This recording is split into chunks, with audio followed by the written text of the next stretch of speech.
శైలేంద్ర ఎవరితో మాట్లాడాడు అనే ఆధారాన్ని ఎలా అయినా సంపాదించాలి. శైలేంద్ర ఫోన్లో నుంచి ఆ నెంబర్ని ఎలా తీసుకోవాలి అని ధరణి ఆలోచిస్తూ ఉంటుంది. శైలేంద్ర ఫోన్ పక్కన పెట్టి ఎక్కడికైనా వెళ్తాడేమో అని అబ్జర్వ్ చేస్తూ ఉంటుంది. కానీ శైలేంద్ర ఫోన్ మాత్రం ఎక్కడా వదలడు. ఒక్క క్లూ అయినా దొరికితే బాగుండు. రాజు ఎక్కడున్నా సరే ఆ క్లూ ఆధారంగా బయటకు తీసుకురావచ్చు. కానీ ఏమీ దొరకడం లేదు. ధరణి మేడం గారికి శైలేంద్ర మొబైల్లోని నెంబర్ని చూసే అవకాశం వస్తే బాగుండు. ఒకవేళ వచ్చిన శైలేంద్ర ఆ నెంబర్ని ఉంచే ఉంటాడా, డిలీట్ చేసే ఉంటాడా, ఏమీ అర్థం కావట్లేదు. ప్రయత్నం చేస్తే ఏదో ఒకటి తెలుస్తుంది కదా. శైలేంద్ర చాలా తెలివైనవాడు. నెంబర్ డిలీట్ చేసేస్తాడేమో. ఒకవేళ ఈ నెంబర్ ఎవరికి తెలీదు, ఫోన్ ఎవరు తీయలే అని డిలీట్ చేయకుండా కూడా ఉండవచ్చు. ఏదైనా సరే 50-50 ఛాన్సెస్ ఉన్నాయి. ధరణి మేడంకి అవకాశం రావాలని కోరుకుంటున్నాను. భగవంతుడా, మమ్మల్ని ఎందుకు ఇలా సమస్యల వలయంలోనికి నెట్టేస్తున్నావు పదే పదే? ఒక్కసారి మమ్మల్ని గుర్తు చేసుకుని మాకు ఏదో ఒక ఆధారాన్ని చూపించు. మను గారు ఏ తప్పు చేయలేదు, తను నిర్దోషి అని నిరూపించే మార్గం ఒక్కటైనా మాకు చూపించు అని వస్తారా ఆలోచిస్తూ ఉంటుంది. అంతలో మహేంద్ర వస్తారా దగ్గరికి వచ్చి, అమ్మ వస్తారా, ఏంటి ఆలోచిస్తున్నావు, దేని గురించి అని అంటాడు. ఏమి లేదు మావయ్య, శైలేంద్ర గురించి రాజు గురించే ఆలోచిస్తున్నాను. రాజు గురించి శైలేంద్రకి తెలుసు, కానీ నిజం చెప్పడు. శైలేంద్ర నుండి నిజాన్ని ఎలా రాబట్టాలా అని ఆలోచిస్తున్నాను మావయ్య అని అంటుంది వస్తారా. ఏం చేస్తున్నావమ్మా అని అంటాడు మహేంద్ర. ధరణి మేడంకి ఒక పని అప్పచెప్పాను, అది సక్సెస్ అవుతుందో లేదో తెలియడం లేదు. ఆ ప్రయత్నం సక్సెస్ అయితే మనకి క్లూ దొరికినట్టే మావయ్య, రాజు ఎక్కడున్నది తెలుస్తుంది అని అంటుంది వస్తారా. ఒక పక్కన శైలేంద్ర ఆలోచించుకుంటూ ఉంటాడు. ఈ రాజీవ్ గాడి వల్ల నేను కూడా ఇరుక్కునేటట్టు ఉన్నాను. వాడిని బయటికి రావద్దు అంటే నా మరదల్ని చూడకుండా నేను ఉండలేను అని బయట తిరుగుతున్నాడు. పోనీ వసుధారాన్ని చూసి ఊరుకున్నాడా అంటే ఆ మనుగాడు కూడా కనిపించాడంట. వాడు బ్రతికే ఉన్నాడు, వాడిని ఎలా అయినా సరే తీసుకురావాలి అని వెతుకుతున్నారు వాడి కోసం. ఇప్పుడు నాకేమీ అర్థం కావట్లేదు. ఈ వస్తారా ఏమో ఎండి పదవి కావాలి అంటే మను గారు వస్తేనే ఆ పదవి నాకు దక్కుతుంది అని కండిషన్ పెట్టింది. ఏం చేయాలో అర్థం కావట్లేదు అని రాజీవ్ గురించి ఇంకా ఎండి పదవి గురించి ఆలోచించుకుంటూ ఉంటాడు శైలేంద్ర. అంతలో ఫణీంద్ర పైనుండి శైలేంద్ర అని ఫణీంద్ర రూమ్లో నుండి పిలుస్తూ ఉంటాడు. అప్పుడే ధరణి అటుగా వస్తూ ఉంటుంది. డాడేంటి నన్ను పిలుస్తున్నారు అని ఇంకా ఫణీంద్ర దగ్గరికి వెళ్తాడు శైలేంద్ర ఫోన్ని హాల్లోనే టేబుల్ పైన మర్చిపోయి వెళ్ళిపోతాడు. డాడ్ ఏమైంది అలా పిలుస్తున్నారు అని అంటాడు శైలేంద్ర. అరే నీ చెవులు వినబడడం లేదా, ఎన్నిసార్లు పిలవాలరా నిన్ను అని అంటాడు ఫణీంద్ర. డాడ్ అది నాకు వినబడడంతో నేను వచ్చాను డాడ్ అని అంటాడు శైలేంద్ర. అంటే నేను 10 సార్లు పిలిచిన తర్వాత నీకు వినపడిందారా అని అంటాడు ఫణీంద్ర. డాడ్ ఎందుకు పిలిచారు అని అంటాడు శైలేంద్ర. సర్లే కూర్చో అని అంటాడు ఫణీంద్ర. ఏం చెప్తారో ఏంటో ఇప్పుడు డాడ్ అని శైలేంద్ర జేబులు తడుముకుంటూ ఉంటాడు. శైలేంద్ర ఫోన్ కనిపించదు. డాడ్ నా ఫోన్ మర్చిపోయాను, ఫోన్ తీసుకొచ్చుకుంటాను అని అంటాడు శైలేంద్ర. ఫోన్ ఎక్కడికి పోతుందిరా, ఇంపార్టెంట్ విషయం నీతో మాట్లాడాలి, అందుకే నిన్ను రమ్మన్నాను. ఇప్పుడు ఫోన్ తీసుకొచ్చి ఏం చేస్తావురా, ఏవైనా రహస్య మంతనాలు జరుపుతున్నావా ఏంటి, ఫోన్ లేకపోతే ఉండలేకపోవడానికి? అయినా ఫోన్ ఇంట్లోనే ఉంటుంది కదా, నువ్వెక్కడ పెట్టావో అక్కడే ఉంటుంది కదా, మన ఇంట్లోకి వచ్చి ఎవరు తీసుకుంటారు నీ ఫోను అని అంటాడు శైలేంద్రతో ఫణీంద్ర. ఇంకా శైలేంద్ర ఏమీ మాట్లాడకుండా సైలెంట్గా ఉంటాడు. సర్లే కానీ ఈరోజు చెప్పిన విషయం గురించి నువ్వేమనుకుంటున్నావు అని అంటాడు ఫణీంద్ర. ఏ విషయం గురించి డాడ్ అని అంటాడు శైలేంద్ర. మళ్ళీ ఏ విషయం గురించి అంటావేంట్రా, ఎండి సీట్ని నీకు అప్పచెప్పాలి అని అందరూ అనుకున్నారు కదా, ఆ విషయం గురించే నేను మాట్లాడదామని నిన్ను పిలిచాను. నువ్వు సమర్థవంతంగా నిర్వహించగలవా ఆ బాధ్యతల్ని? చాలా రెస్పాన్సిబిలిటీస్ ఉంటాయిరా, నాకెందుకో నువ్వు రెస్పాన్సిబిలిటీస్ని మోయలేవేమో అనిపిస్తుంది, అందుకే నిన్ను పిలిచాను అని అంటాడు ఫణీంద్ర. ఇందాక రాజు ఫోన్ చేశాడు, ఆ నెంబర్ని డిలీట్ చేయడం మర్చిపోయాను, ఇప్పుడు ఎలా అని శైలేంద్ర ఆలోచిస్తూ ఉంటాడు.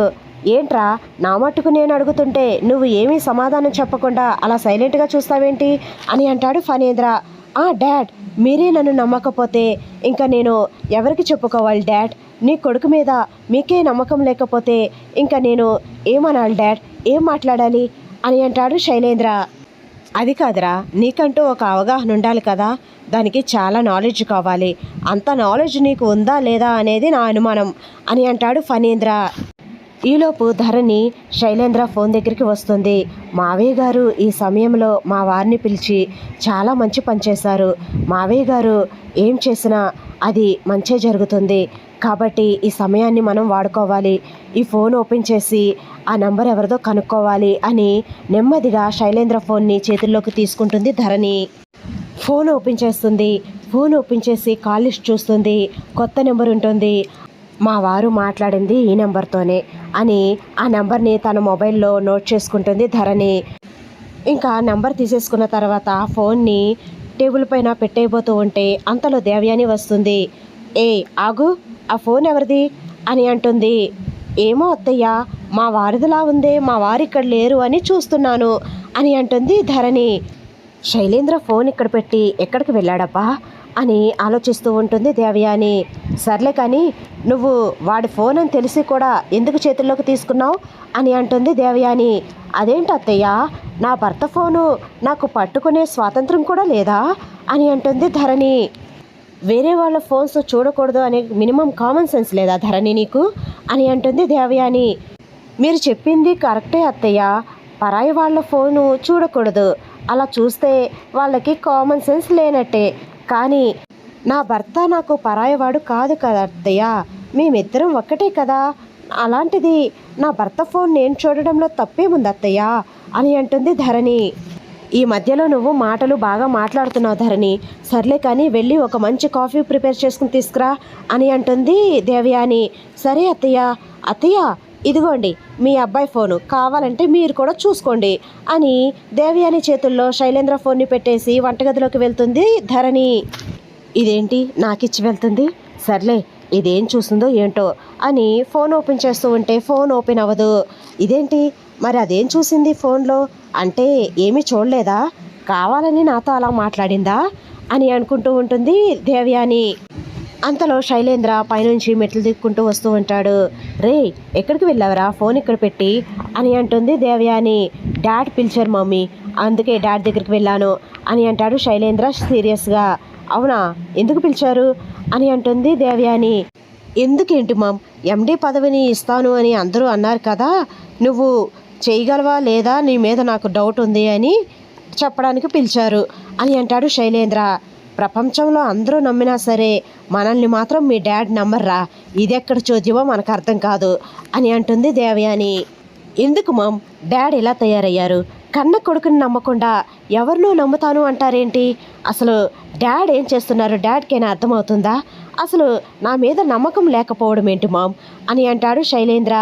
శైలేంద్ర మీ డాడ్ గురించి పట్టించుకోకు, ఎలాగో నీ చేతుల్లోకి ఎండి పదవి రాబోతున్న ఎండి పదవిని గురించి సంతోషించు అని అంటుంది దేవయాని. ఎలా సంతోషించగలను మామ్, ఒక పక్కన డాడ్ నా మీద నమ్మకం లేదంటూ నా ఆశలన్నీ నిరాశలు చేసేస్తుంటే అని అంటాడు శైలేంద్ర. మీ డాడ్ ఎప్పుడు అలానే మాట్లాడతారు కదరా, మా డాడ్ మనకు అనుకూలంగా ఎప్పుడు మాట్లాడారని ఇప్పుడు మాట్లాడడానికి అని అంటుంది దేవయాని. ఫోన్ ఎందుకురా ఇక్కడ పెట్టేసి వెళ్ళావు అని శైలేంద్రకి ఆ ఫోన్ని ఇస్తూ ఉంటుంది దేవయాని. డాడ్ పిలిచేసరికి ఫోన్ మర్చిపోయి వెళ్ళిపోయానమ్మా అని అంటాడు శైలేంద్ర. అంతలో ధరణి, అత్తయ్య కాఫీ అడిగారు కదా, ఇదిగోండి చాలా స్ట్రాంగ్గా పెట్టాను, చాలా వేడివేడిగా ఉంది, తాగండి అత్తయ్య అని కాఫీ తెచ్చి ఇస్తూ ఉంటుంది ధరణి. దేవయాని కాఫీని తీసుకుంటూ, ధరణి శైలేంద్ర ఫోన్లో నువ్వేమీ చూడలేదా అని అంటుంది. మీకు ఫోన్ ఇచ్చాను కదా అత్తయ్య, మీకు ఫోన్ ఓపెన్ అయిందా అని అంటుంది ధరణి. లేదు అని అంటుంది దేవయాని. మీకు ఓపెన్ అవ్వనప్పుడు నాకెలా ఓపెన్ అవుతుంది అత్తయ్య అని అంటుంది ధరణి. అది కూడా నిజమే కదా అని అనుకుంటూ ఉంటుంది దేవయాని. మరి నేను అడిగితే భార్యాభర్తలిద్దరూ ఒకటే, ఒకరు ఫోన్లో ఒకరు చూసుకోవచ్చు, మేమిద్దరం ఒక్కటే అన్నావు అని అంటుంది దేవయాని. అవును, నా భర్త పరాయివాడు కాదు కాబట్టి మేమిద్దరం ఒక్కటే కాబట్టి అన్నాను అత్తయ్య, కానీ ఫోన్ చూశాను అని, ఫోన్లో ఏమున్నాయో చూశాను అని నేను చెప్పలేదు కదా మీకు అని అంటుంది ధరణి. ఇంకా దేవయాని స్టన్ అయిపోయి ఇది తెలివి మీరిపోయింది ఈ మధ్యన అనుకుంటూ ఉంటుంది మనసులో.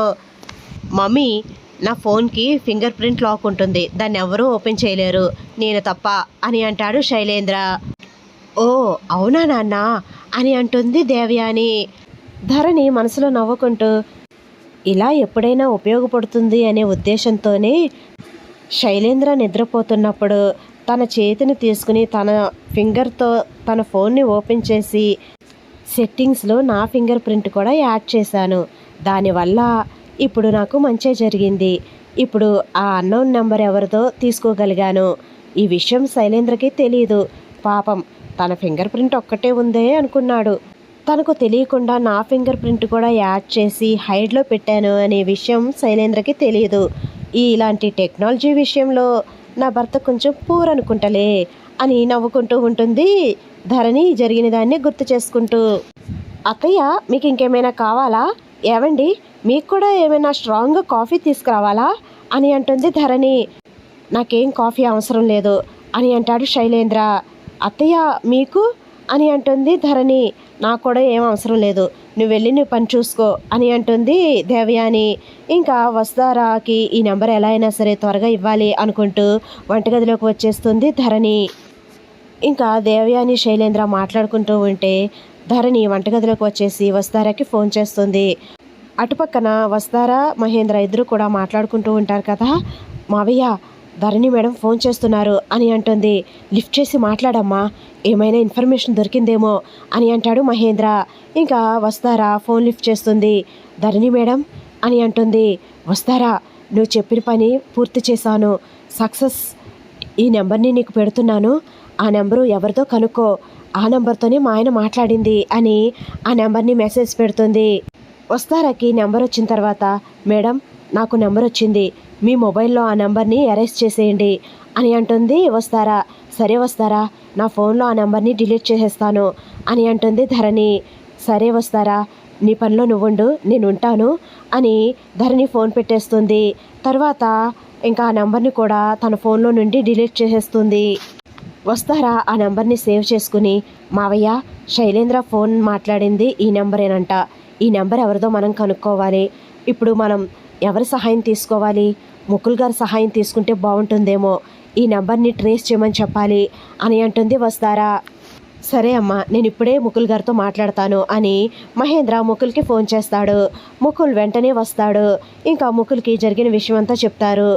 మీరేమీ వరీ అవ్వకండి, ఈ నెంబర్ని అబ్జర్వేషన్లో పెడతాం, ఈ నెంబర్ని ట్రేస్ అవుట్ చేసి అసలు ఈ నెంబర్ ఎవరిది అనేది కనుక్కుంటారు మా డిపార్ట్మెంట్ వాళ్ళు. త్వరలోనే ఈ సమస్యని ఒక కొలుక్కి తీసుకువస్తాను అని అంటాడు ముకుల్. చాలా చాలా థ్యాంక్స్ ముకుల్ గారు, ఈ సమస్య పరిష్కారం అవ్వాలంటే ఈ నెంబర్ ఎవరిది ఏంటి అనేది తెలియాలి అని అంటుంది వస్తారా. తప్పకుండా మేడం, ఆ రాజు నిజంగా బ్రతికే ఉంటే కనుక చట్టం నుంచి అస్సలు తప్పించుకోలేడు, చట్టాన్ని మోసం చేసినందుకు కఠిన శిక్ష పడుతుంది అని అంటారు ముకుల్ గారు.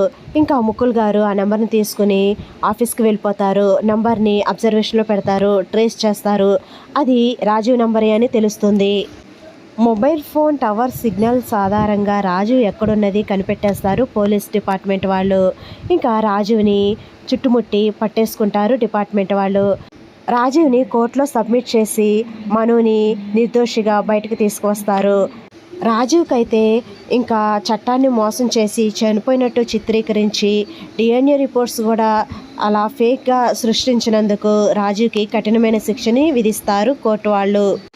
అలా ధరణి సహాయం తీసుకుని నెంబర్ సంపాదించి ఆ నెంబర్ని ముకుల్ గారి ద్వారా ట్రేస్ అవుట్ చేయించి రాజీవ్ని పట్టుకొని చట్టానికి అప్పగించి శిక్ష పడేలా చేసి మనుని నిర్దోషిగా బయటకు తీసుకువస్తారు.